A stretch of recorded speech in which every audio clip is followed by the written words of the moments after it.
जय जय श्री राधे। भक्ति भक्ति भगवंत गुरु चतुर्नाम बपुए, इनके पदिवंदन किए नाशे विज्ञाने। श्याम प्यारी कुंज बिहारी, जय जय श्री हरिदास दुलारी। श्याम प्यारी कुंज बिहारी, जय जय श्री हरिदास दुलारी। श्याम प्यारी कुंज बिहारी, जय जय श्री हरिदास दुलारी। आज के सत्संग में व्रत के भक्तों के अंतर्गत काम्य बन के श्री जय कृष्णदास बाबा जी का चरित्र वर्णन करेंगे। भक्त को भगवान को खोजना नहीं पड़ता, भगवान स्वयं उसे खोज लेते हैं। भक्त जितना भगवान के दर्शन की इच्छा करता है, उससे कहीं अधिक भगवान उसके दर्शन के लिए उतावले रहते हैं। भक्त जितना भगवान को प्राप्त कर मन और प्राण से उनकी सेवा करने के लिए उत्सुक रहता है, उससे कहीं अधिक भगवान उसकी सेवा ग्रहण करने को लालयित रहते हैं। भक्त की प्रेम सेवा में भगवान को जो सुख मिलता है वह उन्हें वैकुंठ में भी नहीं मिलता। तभी तो वे श्री विग्रह के रूप में इस लोक में आते हैं और भक्तों की सेवा ग्रहण करते हैं। पर इस लोक में आकर भी उनका मिलकर बिछुड़ जाने और बिछुड़कर मिल जाने का स्वभाव नहीं छूटता। लुका छिपी का खेल उन्हें चिरकाल से प्रिय है। इस खेल में भक्तों पर जो बीतती है उसे उनके सिवाय और कौन जानता है। वे जब मिलते हैं तो हठात मिलते हैं, अनायास ही मिलते हैं, बिना बुलाए मिलते हैं। बिछुड़ते हैं तो हठात बिछुड़ते हैं, बिना नोटिस दिए, बिना रहम किए, बिना चिरौरी विनती का या कुछ कहने सुनने का अवसर दिए बिना। उनके लिए तो इस लुका छिपी में लाभ हानि बराबर का होता है, क्योंकि वे एक से बिछुड़ते हैं, दूसरे से मिलते हैं, पर जिस भक्त से बिछुड़ते हैं उसका सर्वस्व लुट जाता है। आज भी वे स्वतंत्रता पूर्वक दो भक्तों से लुका छिपी का खेल खेल रहे हैं। एक से मिलने के लिए बंगाल से ब्रज तक की लंबी यात्रा करके आए हैं, दूसरे को ब्रज से बंगाल वापस भेजने को तैयार हैं। एक की सेवा त्याग रहे हैं, दूसरे की ग्रहण करने को उतावले हो रहे हैं। जिससे बिछुड़ रहे हैं वे श्री नित्यानंद प्रभु के वंशज, ढाका के श्री लक्ष्मीनाथ प्रभु के पुत्र श्री नवल किशोर गोस्वामी। जिनसे मिल रहे हैं वे कामी बन के श्री जय कृष्णदास बाबा जी महाराज। श्री नवल किशोर गोस्वामी आए थे व्रत दर्शन करने, अपने ठाकुर श्री राधा मदन मोहन को साथ लेकर जा रहे हैं। कुछ दिन श्री जय कृष्णदास बाबा की भजन कुटी में रहने के पश्चात अपने प्राण धन को छोड़कर गत रात्रि श्री राधा मदन मोहन ने स्वप्न में आज्ञा की थी, मैं तुम्हारी सेवा से प्रतिष्ठ हूँ, संतुष्ट हूँ, अब इन बाबा जी की सेवा ग्रहण करूँगा, इस स्थान से नहीं जाऊँगा। विदा होते समय श्री नवल किशोर गोस्वामी अश्रु बहा रहे थे। अपने हृदय धन को अनायास खो देने के कारण श्री जय कृष्णदास बाबा अश्रु विसर्जन कर रहे थे। अपने हृदय धन को अनायास अयाचित रूप से प्राप्त कर आनंद में न समा सकने के कारण श्री राधा मदन मोहन इस दृश्य को देख रहे हैं, चुपचाप अनोखी व्यवस्था के कारण। श्री राधा मदन मोहन और उनके सेवक श्री जय कृष्णदास बाबा कामी वन में अब आनंद पूर्वक रहने लगे। कुछ दिन पश्चात श्री राधा मदन मोहन की इच्छा से एक अल्पवयस्क बाबा जी भी आ गए और जय कृष्णदास बाबा के पास रहकर राधा मदन मोहन की सेवा में उनका हाथ बटाने लगे। जय कृष्णदास बाबा उनके विनीत व्यवहार और सेवा परचर्या से इतने प्रसन्न हुए कि उन्हें रागानुगा भजन की शिक्षा देने का संकल्प किया। उन्होंने उनसे पूछा, तुम्हारी गुर पड़लका है? उन बाबा जी ने कहा, मैं नहीं जानता गुरु पड़लका किसे कहते हैं। मैंने गुरुदेव से इसके संबंध में कभी नहीं पूछा। जय कृष्णदास बाबा ने समझाते हुए कहा, रागानुगा मार्ग के गुरु शिष्य को गुरु पड़ालका दिया करते हैं। गुरु पड़ालका में शिष्य की गुरु परंपरा होती है। उसके गुरु, परम गुरु, परात्पर गुरु आदि के नाम होते हैं। गुरु पड़ालका के साथ गुरुदेव सिद्ध पड़ालका भी दिया करते हैं। सिद्ध पड़ालका में रहता है शिष्य और गुरु वर्ग के सिद्ध देहों, उनके वर्ण, वयस, वेशभूषा, सेवा आदि का वर्णन। सिद्ध गुरुदेव के अनुगत्य में उनके कृपादत्त सिद्ध गोपी रूपा मंजरी देह से राधा कृष्ण की सेवा करने का नाम है रागानुगा भजन। इस प्रकार का भजन ही राधा कृष्ण की प्रेम सेवा प्राप्त करने का एकमात्र उपाय है। यह भजन गुरु पड़लका के बिना संभव नहीं है।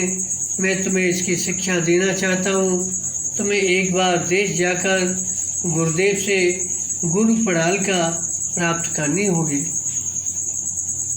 छोटे बाबा थोड़े ही दिनों में श्री जय कृष्णदास बाबा के स्निग्ध व्यवहार और उनके मधुर संग से इतना मुग्ध हो गए कि रागानुगा भजन का लोग जागने पर भी उन्हें छोड़कर देश जाने के विचार से उन्हें अधीर कर दिया। वे रोने लगे।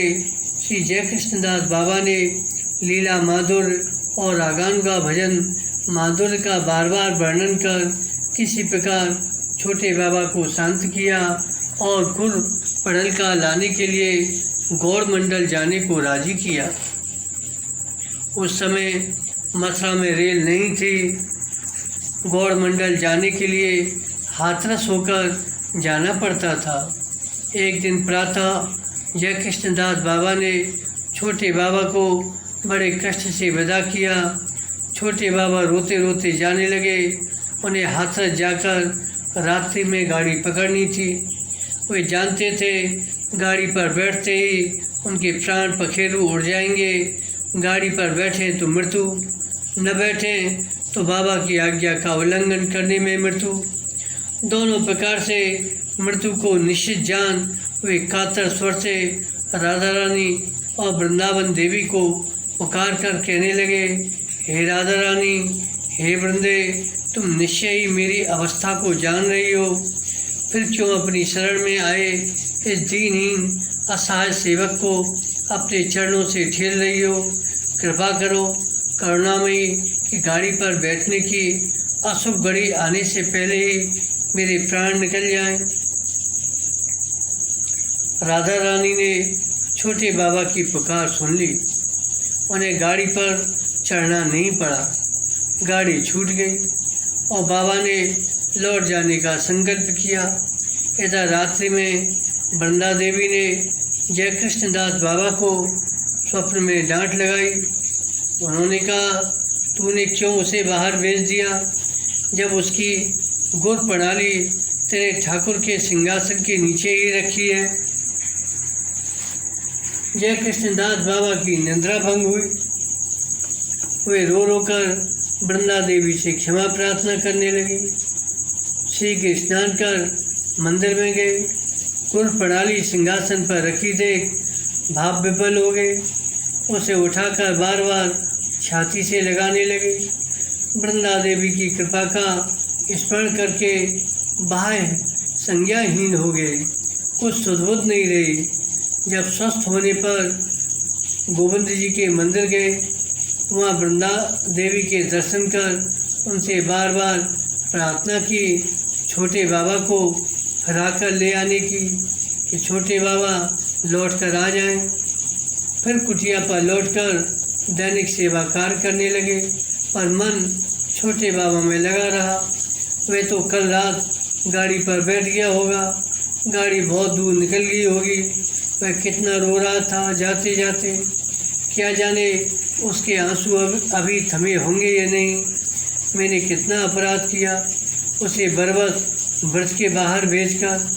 वह यह सोचते जाते, आंसू पहुँचते जाते। अनुताप में सारा दिन बीत गया।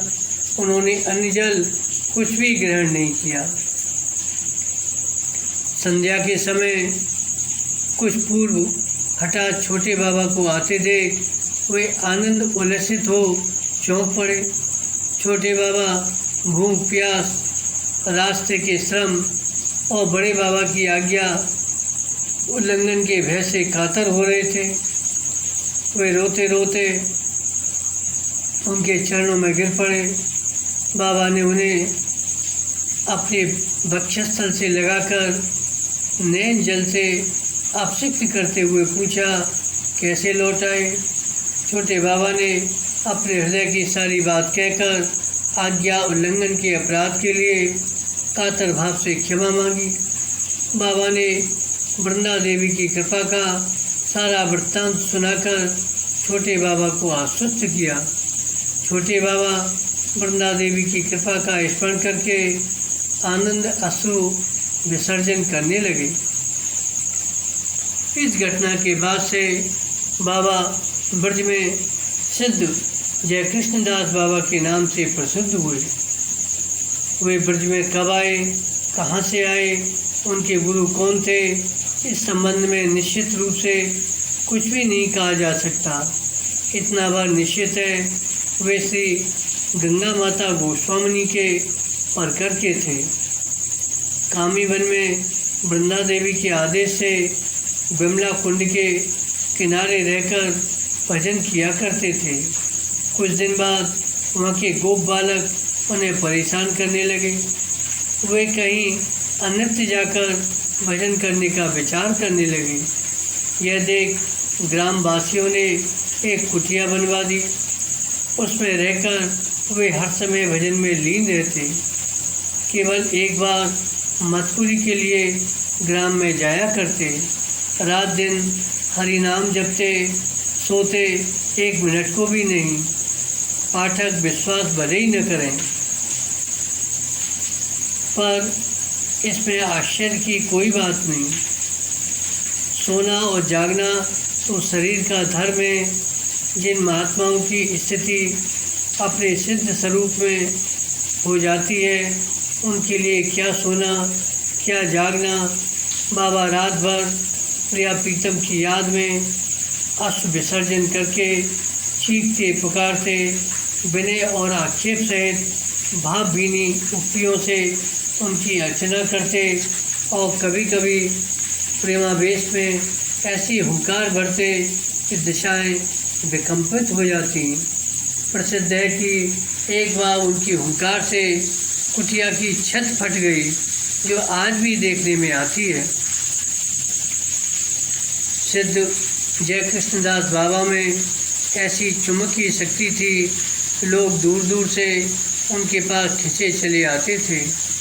जो एक बार उनका संग कर लेता था, उसके लिए उन्हें छोड़ना असंभव हो जाता था।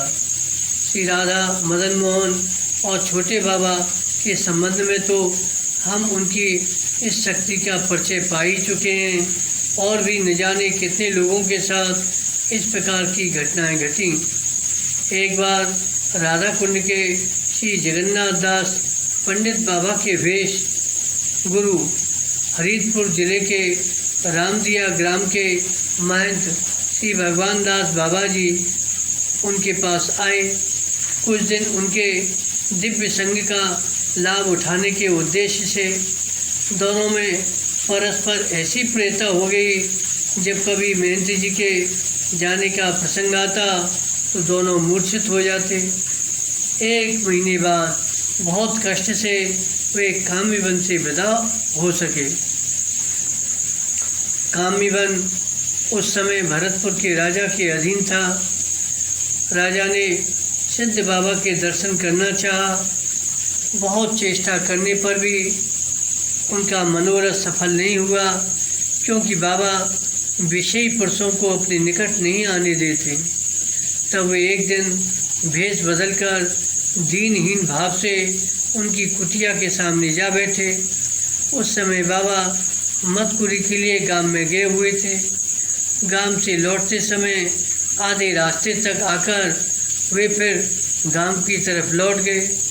गांव में चीख चीख कर कहने लगे, बंधुओं, मेरी कुटिया में आग लगी है, जाकर बुझाओ, तब मैं जाऊंगा।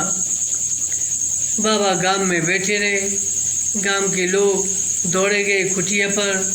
देखा कुटिया में आग वाग तो लगी नहीं है, पर वहाँ छद्म वेश में राजा बैठे हैं। वे समझ गए बाबा की बात। उन्होंने विनीत भाव से राजा को सब कुछ समझाते हुए कहा, महाराज, राजहट से योगी हट बहुत बलवान होता है। राजा अब तो भयभीत होकर लौट गए। तब बाबा आए और गोबर जल से स्थान को पवित्र करके भजन के लिए बैठे। राजा वैष्णव से भी थे, इसलिए उन्होंने बुरा नहीं माना। इस घटना से उनमें दैन्य और निर्वेद का उदय हुआ और उन्होंने परोक्ष रूप से बाबा की कृपा भी प्राप्त की। एक दिन मध्याह्न में सिद्ध बाबा की अंतरंग सेवा में ऐसी घटना घटी, वे श्री कृष्ण विरह में व्याकुल होने लगे। उस समय विमला कुंड के चारों ओर असंख्य गाय और गोप बालक आकर उपस्थित हुए। गोप बालक बाहर से चीख कर कहने लगे, बाबा प्यास लगी है, जल पिया दे। बाबा तो पहले ही ग्वारिया बालकों के उत्पात से विरक्त थे। वे चुपचाप कुटिया में बैठे रहे, पर बालक कब मारने वाले लगे तरह तरह के उत्पात करने। कुटिया के दरवाजे के पास आकर बोले, बंगाली बाबा, हम जाने तू का भजन करे, दयाहीन बाबा कसाई के बराबर होए। अरे कुटिया से निकल के जल तो पिया दे, हमको बड़ी प्यास लगी है। बाबा जी क्रुद्ध हो लकड़ी हाथ में लेकर बाहर निकले। सामने दिखे असंख्य गौ और गोप बालक, सब एक से एक सुंदर, एक से एक अद्भुत। उन्हें देखते ही उनका क्रोध ठंडा पड़ गया।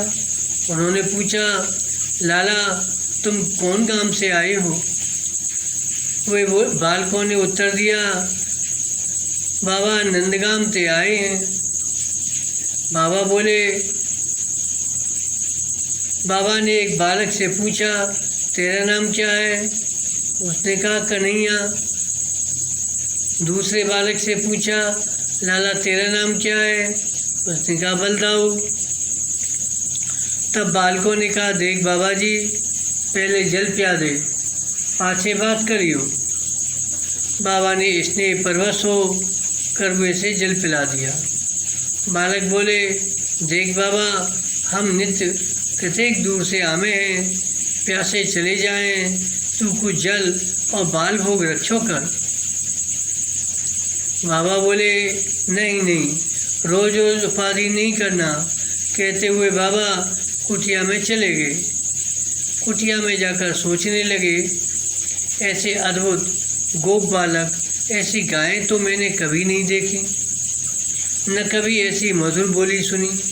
यह लोग इस जगत के से थे या किसी और जगत के?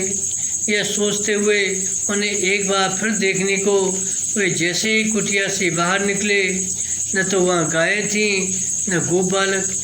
बाबा दुखित और अनुतप्त हो अपने दुर्भाग्य और गोप बालकों के प्रति अपने अंतिम वाक्य की बात सोचते सोचते आविष्ट हो गए।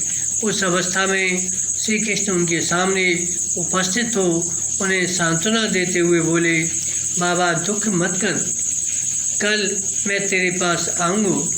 तब बाबा का आवेश भंग हुआ और उन्होंने धैर्य धारण किया। दूसरे दिन एक वृद्धा ब्रजमाई आई और एक गोपाल जी की मूर्ति लेकर बोली, बाबा मोते अब गोपाल जी की सेवा नहीं होए, तू सेवा क्यों कर। बाबा बोले, मैं कैसे इनकी सेवा करूँगा, सेवा की सामग्री कहाँ से लाऊंगा। तो वृद्धा बोली, सेवा की सामग्री मैं रोज दे जाऊंगी। यह कहते हुए वृद्धा चली गई। गोपाल जी की माधुरी देख बाबा मुग्ध हो गए। उसी रात स्वप्न में वृद्धा ने वृंदा जी के रूप में उन्हें दर्शन दिया। गोपाल की उल्टी रीति है, कभी कोई बुलाता है तो भी उसके पास नहीं जाते, कभी कोई नहीं बुलाता है तो उसके पास जाते हैं, उसके उपेक्षा करने पर भी जाते हैं। ऋषि मुनि यति बुला बुला कर हार जाते हैं, उनके मानस पटल पर भी कभी उदय नहीं होते, और उनके भक्त उन्हें नहीं बुलाते तो हाथ धोकर उनके पीछे पड़ जाते हैं। सिद्ध बाबा ने उनके आने को उपाधि मानकर कल उनसे यही कहा था ना, रोज रोज आकर उपाधि नहीं करना, इसलिए आज उनके पास आकर ऐसे जमकर बैठ गए, जाने का नाम ही नहीं लेते। कुछ दिन प्रेम से गोपाल जी की सेवा कर सिद्ध बाबा ने चैत्र शुक्ला द्वादशी को पार्थिव शरीर को छोड़कर अपार्थिव शरीर से नित्य लीला में प्रवेश किया। कदाचित किसी की बांसुरी की ध्वनि सुनकर उनसे रहा न गया और लहंगा फरिया पहन उन्होंने अवसार किया। उनके अंतिम शब्द यही थे, मेरा लहंगा कहाँ, फरिया कहाँ, अंगिया कहाँ। गोपाल, एक बात तुमसे पूछूं, बताओगे? तुम मधुकर की तरह उड़कर आए बंगाल से श्री राधा मदन मोहन के रूप में बाबा का प्रेम सेवा रस आस्वादन करने। इतने दिन उस रस का आस्वादन करके भी तुम्हारी तृष्णा नहीं मिटी तो एक और रूप में घुस पड़े उनकी कुटिया में गोपाल जी के रूप में। ये तुम बाबा की सेवा शक्ति को अपनी तरह असीम जानते तो शायद अनंत रूप धारण करके अनंत प्रकार से उनकी प्रेम सेवा का आस्वादन करके भी न गाते। ऐसी कौन सी बात थी इस लंगोटी वाले बाबा में जिस पर तुम इतने रीझ गए। यह प्रभु की लीला बड़ी अपार है, अद्भुत है, इसको कोई नहीं जान सकता। इस तरह श्री सिद्ध जय कृष्णदास बाबा का चरित्र वर्णन किया गया। बोलो भक्त भगवान की जय। जय जय